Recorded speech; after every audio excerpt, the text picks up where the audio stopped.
clearest thinker when it comes to anything foreign policy. He loves America, and he's willing to speak courageously and truthful. It's Colonel Douglas Macgregor. Colonel, thank you for taking the time.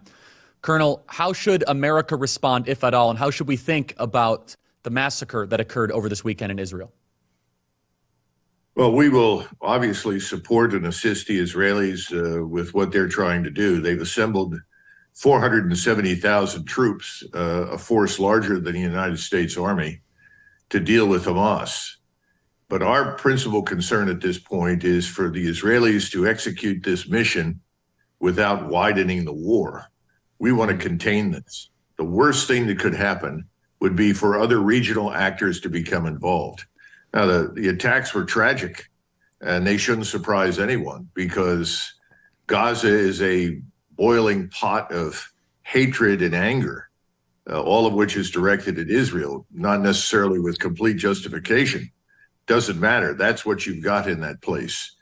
That's an entirely different issue. And anyone who watched what happened yesterday is appalled. But emotion must not control our actions. We need to think carefully. And our biggest concern should be to contain this conflict and avoid anything that would widen it. So, Colonel, are you concerned, or should we be concerned, that some politicians are going to try and have malevolent intentions and capitalize on emotion to get us into a broader regional conflict, for example, with U.S. troops against Iran? Oh, absolutely. Former Secretary of State Pompeo was on beating the drums for war, arguing for a quote unquote strike at the heart of the beast, Iran. He's been trying to start a war with Iran for at least a decade or more. That's no surprise. Mike Huckabee, who claims to be a pastor, insists that this is also an attack on the United States, which of course is not true. If we decided to launch a war against all of the various forces attacking our society, we would be at war inside our own country in perpetuity. This is all nonsense. Now, we are in no position to fight a major war. We don't want to fight a major war. We are on the precipice of doing exactly that in Ukraine if we're not careful. Mm-hmm. The last thing we need is a major war in the Middle East. It will destroy our economy. It will destroy the global economy. And it will ultimately, in my judgment, result in the destruction of Israel. We don't have the forces available. Our forces are in ruins. We don't have the capability to directly intervene in anything and shape the outcome. And this is the problem. You begin taking actions and you have no idea what the consequences of your actions will be. The notion that we should attack Iran is absurd. Turkey is equally concerned with what's happening. And frankly speaking, Turkey is a much greater power, and it's currently smarting under the experience of having one of their drones shot down by us. So the Turks are looking into this with dangerous eyes, in my judgment. We don't want a wider war. We want Israel to complete the task with Hamas, do so as quickly and as expeditiously as possible, and we don't want this war to widen. So, Colonel, I'm going to ask you a question here. Something doesn't make a lot of sense to me. Where I've been to Israel many times. It's a fortified country. It is a fortress of a country. I visited Gaza. I remember I went to not Gaza, I visited the Gaza Strip right up to the border. And I remember I went to a coffee shop, and just at the coffee shop, there were over 10 to 15 people, IDF soldiers with, guns just around their backs, just very casually. Colonel, am I right in pursuing the question of there's more to the story here? I find this very hard to believe that Israeli intelligence had no idea on the 50-year anniversary of the Yom Kippur War. Were they double-crossed? Was this a failure of Mossad? Was this them turning an eye, kind of like Golda Meir did 50 years ago, where she decided not to act on intelligence to win support from other nations? What do you think about this? Well, the quick answer is to say that we don't know all of the facts today any more than in October of 1973, everyone knew all of the facts. So we just don't know the answer to all of your questions. What we can say, though, is this. Enemies have a bad habit of doing what you least expect. And we, Israel, Great Britain, many countries historically have become arrogant in their sense of confidence and overwhelming power. It's always a mistake. And I think what we saw happen with Hamas was something that was undoubtedly building over time. I'm absolutely certain that Iranian and Turkish advisors and trainers inside the Gaza Strip or outside of it in northern Egypt, no doubt prepared them for what they did. And remember, this is something the Arabs had never been able to do in the past. You know, the Arabs are very loquacious. They talk about everything. They never shut up, to be blunt.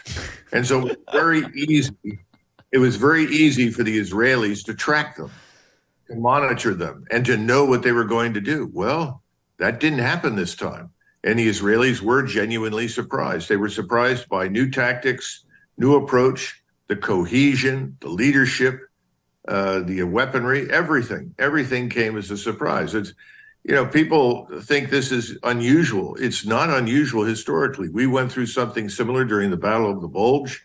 And if you go back to Custer and his cavalry force, his biggest concern when he attacked the Sioux was that they would run away because that's what they'd always done. Instead, he ended up fighting not only the Sioux, but all these tribes that had never united, and he was annihilated. So these kinds of things happen. The Israelis will recover. I would argue they've already begun to do so. And I think they can be successful. But there are other variables here, Charlie. The Egyptians want to send in a humanitarian convoy to relieve suffering in Gaza. Gaza is about 140 square miles. The Israelis don't want that to happen. They want to squeeze the population in Gaza, but this may not be possible. The last thing that Israel wants to do is end up in a fighting war or shooting war with the Egyptians, who have already said they plan to stay neutral. But they do want to provide some medical assistance and support and so forth to the population. And then you have Mr. Erdogan in Turkey, who is meeting with the Secretary General of the United Nations and is also going to meet with President Putin. And he's already talked about, on humanitarian grounds, the impossibility of cutting off electricity and water to Gaza. So the Israelis are in a difficult position. I'm sympathetic to them, as I'm sure everyone is. We want to see them succeed, but they've got to proceed carefully. In the meantime, we should have diplomats in the region working to ensure that this conflict does not spread. Yes. We need to identify everyone's interest and see what we can do to meet it. Instead of treating everyone as a potential enemy, we need to start looking at people as potential partners in containing this conflict. If we don't do that, if we do what Pompeo and Huckabee and others are saying, then we risk more than just a regional war. If there is an attack on Iran, if Turkey becomes involved, this will not stop. It will spread rapidly. We should expect the Russians, and obviously, though distant, the Chinese to back whatever the Russians, the Iranians, and the Turks do. This is a war we don't want to fight. So we need to find a way to prevent it. Yeah, I mean, and Turkey's part of NATO, which I'm going to ask you after the break. I mean, so you're saying, I mean, this whole NATO project is just such a disgrace to our intelligence and anyone with reason. So a NATO quote unquote ally, according to you, was helping Hamas go after Israel. I mean, I want to unpack that after the break, but I agree 100%, Colonel, that if we are not careful, this will turn into a regional war, which, again, I'm not trying to get people into panic, but we could get into a world war over this, okay? This thing could get completely and totally out of control because of a massacre that occurred in Israel. And my other fear is that Netanyahu, who is temporarily humiliated, very well might overreact and try to broaden this and extend this beyond what just happened with Hamas. That is a fear of mine, because now we have Hezbollah and Lebanon, and he says we're going to send a message that will strike for generations to come. That's a little bit unclear what he means, but knowing kind of the history of, let's just say, Mossad's pursuit of revenge, I hope this thing doesn't turn into an entire Arab versus Israel conflict. I'm not an expert on this by any means. You're saying that Turkey, a NATO member, was probably involved in an attack on Israel. How is that possible? That's perplexing to me. Well, it's not involved in a direct attack on Israel any more than we are involved in a direct attack against Russia. Remember, these are proxy operations. Right. But the Turks had a key role in standing up ISIS. Turkish intelligence officers provided all sorts of communication equipment, advanced intelligence, and ultimately the Turks operate as a go-between to sell oil to finance ISIS. They are interested in an agenda in the region that is completely unconnected to anything we want, or for that matter, Israel wants. Now, Israel knows that the Turks are unfriendly. Mr. Erdogan is hostile to the Turks, to Israel and the Israeli state. So they have provided support and assistance and advice. Now, beyond that, have they provided weapons? No, I think most of the weapons that we're seeing used have come from other sources, certainly from Iran. And there are unconfirmed reports that some of these weapons have actually found their way through the Kosovo arms bazaar from Ukraine into Gaza. I mean, anything is possible in the world today. Colonel, I want to make sure we have adequate time. Can you tell us about your new organization, Our Country, Our Choice? It's Our Country, Our Country, Your Choice. I'm sorry. I think I got that right. No, you got it right. No, you got it right. No, you got it right the first time. Our Country, Our Choice is a brand new organization.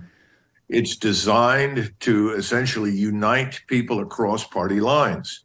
It was founded by a group of people who said, look, I'm tired of these distinctions between Democrats and Republicans. They're artificial. They're unreal. It doesn't matter who you vote for. Policies never change. And all we have to do to confirm that is to go back over the last 30 years. And so we said, we need a new approach. We need to unite around some key issues. Key issue is end these overseas commitments to warfare. It's got to stop. We can't afford it. It's destroying us financially. $14 trillion were lost just over the last 20 years on these ridiculous interventions. Secondly, we've got to close down the borders. We've got to get control not just of the southern border, but all of our borders, our coastal waters. We need to restore the rule of law and expel the people who are in our country illegally. We need to get control of who is actually in the country. We don't even know. And we're worried about what's happening today in the Middle East. We could wake up tomorrow morning with a nuclear accident, an attack on our electrical grid, any numbers of different things executed by people inside the country who were admitted freely without any attempt to vet them. I want to plug it again. It's ourcountryourchoice.com. Colonel, I want to close on that thought, 2 minutes remaining. Is it fear-mongering to say that there could potentially be sleeper cells in this country that could execute terror and harm on the homeland? No, it's very real. It's very real. Just as the potential for this conflict in Israel to widen unless we exert some influence in the region to contain it. It's just as bad. So we need to stop focusing on what's happening overseas in the sense that we need to start asking ourselves the key question. What do we gain and what do we lose? When you commit yourself to military action, you need to think about that. We never ask that question. And we need to measure whatever we think we're going to achieve by how much we will lose. And the same thing is true with the border. All of these people that want open borders and think that that's humanitarian need to step back and look at the societal cohesion that's being destroyed, to look at the rise in criminality. I don't know how many crimes or misdemeanors are being committed by various illegals. I have no idea, but I know that the illegal population contains the very elements you're talking about. Some of these are people that work for Hezbollah, Hamas. A lot of people are in this country from other countries simply as foreign agents. They will respond to direction that they get overseas.